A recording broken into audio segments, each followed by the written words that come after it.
যারা বন্ধু বন্ধু করতেছেন, সাকিব কখনো বলছে যে আরশাদ আদনান আমার বন্ধু? আরশাদ আদনান বন্ধু বলছে নিজের স্বার্থকের জন্য। সাকিব কতজনকে খুশি করবে? এখন আরশাদ আদনানকে শিডিউল দিচ্ছে না, এই জন্য আরশাদ আদনান সাকিবের পিছিয়ে লাগছে।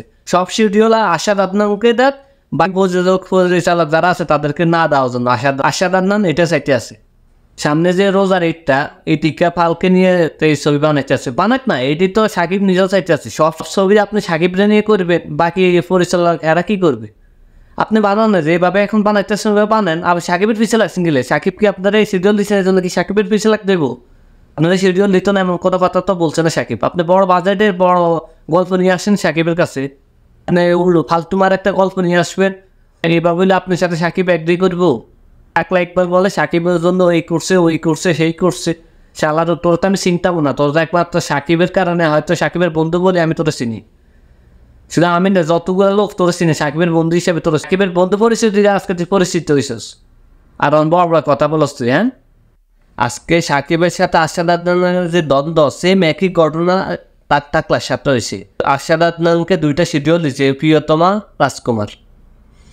টাকলা ইকবাল যখন সাকিবের কাছে গেছিল গল্প শুনাইছে, সাকিবের লোকেশন আর গল্প পছন্দ হয়েছে না, এই জন্য সাকিব অ্যাকসেপ্ট করছে না, এই জন্য টাকলা সাকিবের পিছে লাগছে। এখান মুখে নিয়ে ফালতু মারা ছবি বানাইবেন, এটা কি বিক্রি করবে? দ্বিতীয় হয়েছে প্রযোজক আরশাদ আদনান, উনিরে দুইটা ছবি দিছে, পরে সব উনি চাইতেছে সব ছবি যেন ওনারা নিয়ে করে। ওনার কথা হয়েছে কেন হলো তো মামুনের সাথে নতুন করে চুক্তিবদ্ধ হয়েছে, রায়ন রাবির কেন হয়েছে, ওনারা কে নিয়ে কেন করলো না? ওনারা জলিতে আছে, ওনার ভালো গল্প নিয়ে আসেন সাকিবের কাছে, তার মানে আপনি ফালতু মারা গল্প নিয়ে আসবেন টাকলা ইকবালের মতন।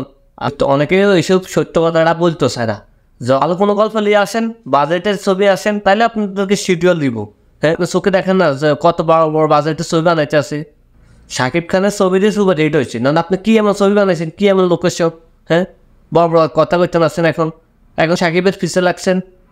সাকিবের কিছু করতে পারবেন না। 2016 সালে 17 সালের সবাই মিলে আন্দোলন করছিলেন, কিছু করতে পারছেন? কোনো কিছু করতে পারেন না। অতএব কথাগুলো আমি উন্মোচন করার দরকার ছিল না, কিন্তু তাদের কারণে আজকে আমি কথাগুলো উন্মোচন করে দিছি। আজকে তারা মাথার উপর উড়ে গেছে, এই জন্যে আজকে আমি কথাগুলো উন্মোচন করে দিছি। আমার আজকে কথাগুলো বলার দরকার ছিল না, কিন্তু ভাই সাকিব খানের কাছে যাইতে হলে ভালো গল্প নিয়ে যাইতে হইব, বড় বাজেটের ছবি হইতে হইব। আপনি ফালতু মারা গল্প লই যে সাকিব এটা এগ্রি করবে না, আপনার সাথে চুক্তিবদ্ধ হইব না। তো দয়া কিছু করবেন, মাপ জোট করে বুঝে শুনে করবেন। চলচ্চিত্র শুধু আপনার একলা না। আশা করি সবাই অনেক ভালো থাকবেন, সত্য সন্ধানের পাশে থাকবেন। সামনে আবার নতুন কোনো আপডেট নিয়ে আসতে আসছে আপনাদের পাশে।